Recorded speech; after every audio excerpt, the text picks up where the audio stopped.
आई भैया, हम देवेंद्र देहाती, आप सबके बेटा, आप सबके भाई घुट चुके गोल लातिन भाई। एगो आप लोग के बीच में एगो देवी गीत गावे जाता नहीं, एमा जीवन भी टूटी फूटी हुई, अपन छोट भाई बेटा समझ के माफ करन। हाँ,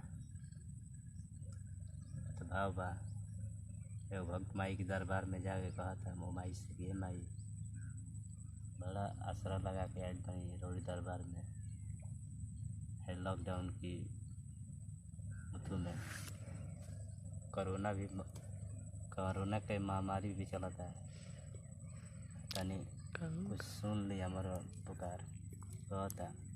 जितना याद हुई उतने कही। अरे ललकी चुनरिया, ललकी चुनरिया,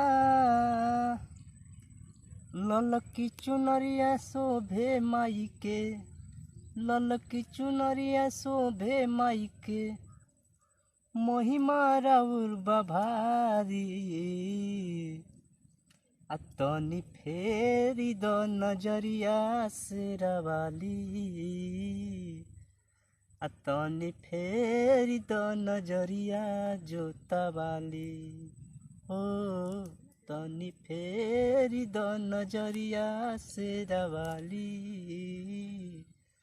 तनी फेरी द नजरिया शेरावाली।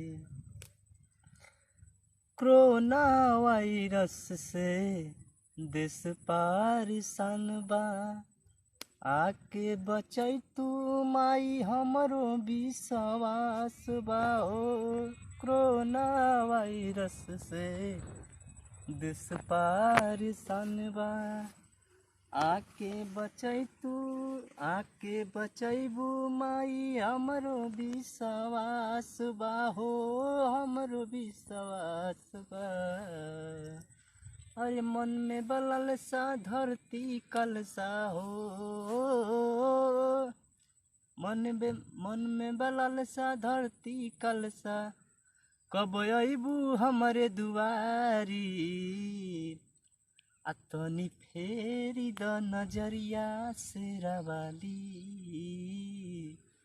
तनी फेरी द नजरिया जोतावाली, हो तनी फेरी द नजरिया शेरावाली, तनी फेरी द नजरिया जोतावाली।